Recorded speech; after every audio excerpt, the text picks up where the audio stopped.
Well, hello everyone, this is Robert from Black Belt Gaming. I'm about to start up my game of Star Trek Expeditions. I've selected a crew of 5 members. I've got the 4 members from the core set, and I sort of randomly drew a 5th crew member to join us, and that was Chekhov. He is over there, the farthest one to the right. The board is set up. We basically have the Enterprise there on, if you see the numbers to the left and the right of the Enterprise, he is on, the Enterprise is on step 0. Over here to the side, we find the Klingon battlecruiser is on the step that says +7.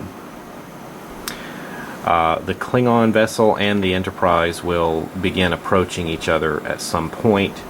And if the Enterprise is made to retreat, you can see that it will start going into negative numbers. And that actually gets pretty stiff as you get backed up to the very end there at -16. That can have a big impact on your final score of the game. The crew starts on the Enterprise, and you are considered to be in orbit around Nibia.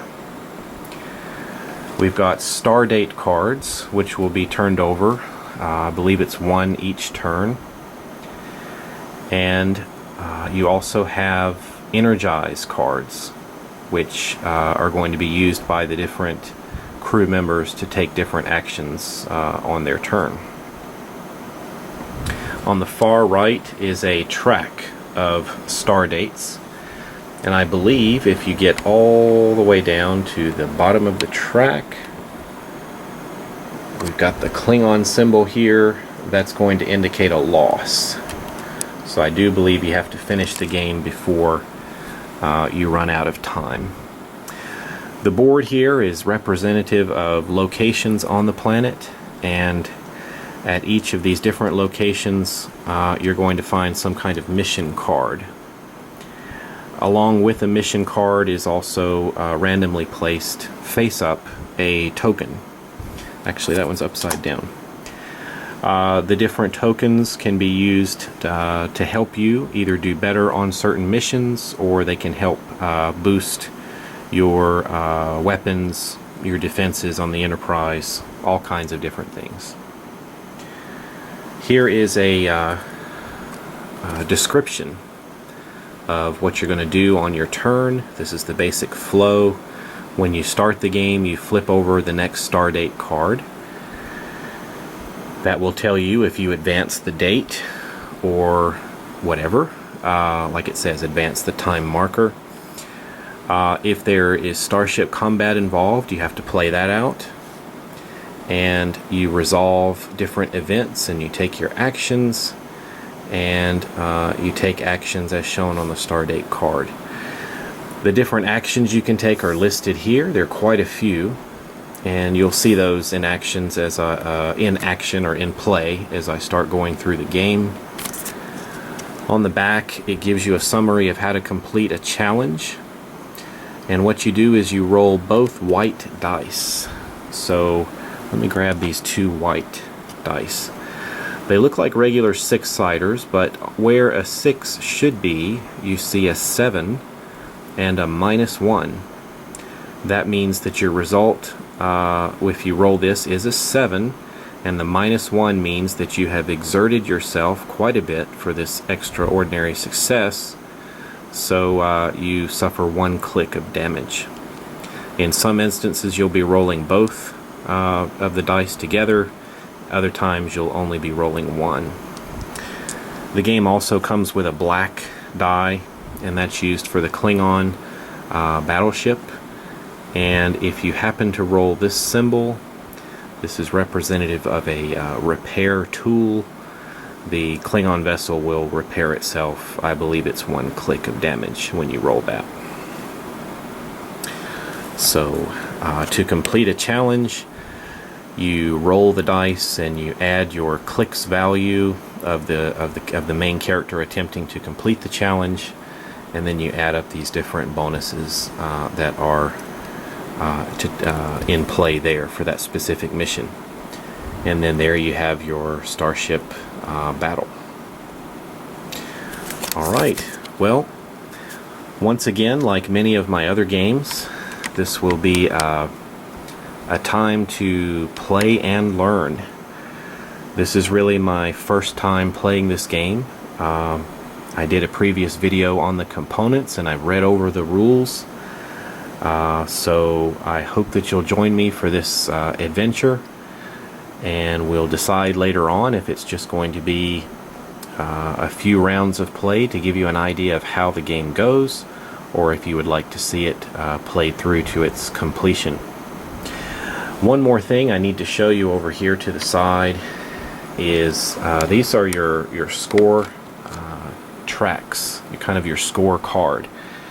And you've got three different colors there. The purple represents politics. The gold or yellow color represents your efforts to deal with the rebels on the planet, averting a civil war. And the green track, evidently you'll find different references to it. Some will refer to it as energy, some will call it ecology. I believe energy is the correct term. I think that was misprinted on the card. But that's the green track. You're trying to save the planet's energy and resources. So as you play the game, those tracks can move up and down, and your goal is not only to win the game, but to try to get the best score you can. So it's interesting that I've heard people say or comment in their written comments on the internet that the game was too hard. And then I've heard other people write in and their complaint is it is way too easy. So I'm gonna have to make up my own mind here. This will be my first time playing. I'm gonna see how it goes, and I guess I'll decide for myself if it's hard or easy. There are 3 different levels of difficulty you can play, and that will affect what you see on the Stardate card. So when you turn it over, you're going to see 3 different levels of difficulty on the card. You choose the one that's appropriate for your game. So I'm going to take a minute and think about what difficulty level I want to use. I'm tempted to use the first level of difficulty because I don't know what I'm doing. So maybe I'll start there. That sounds like a good idea for a beginner. So we'll see how the game plays. I need to, before I turn over the first Stardate card, I need to give each of the crew 2 energized cards as we begin. Alright, the energized cards have been divided up. Each character card, I've put 2 energizer cards with them. And once again, back to the scoring. I don't think it's a game just about whether you complete the game before time runs out or before the Enterprise is destroyed. I think it becomes a game of trying to get the best score possible. And that's different from other games where, you know, if all of your characters die, then the game is over. I don't think this one operates that way. Let's take a look on the back of the rulebook at something. It says here, I think this kind of rates your performance. At the end of the game, if you've got 0 to 19 points, your mission is complete. 20 to 29 is well done. 30 to 30 is you're the proud recipient of a ribbon of commendation. 40 or more, an admiral is dispatched to award you the Starfleet Silver Palm. So all 3 mission tracking boards end up in the top tier, 16 or higher. You return to Starfleet to receive the Starfleet Medal of Honor and ensure the mission is forever recorded for Starfleet cadets to review in their studies. So you got to pay attention to that too. So it's not just a matter of completing all the missions. It's how well you did it. So scores matter, not just life and death. So we're going to start with Kirk. Kirk goes first.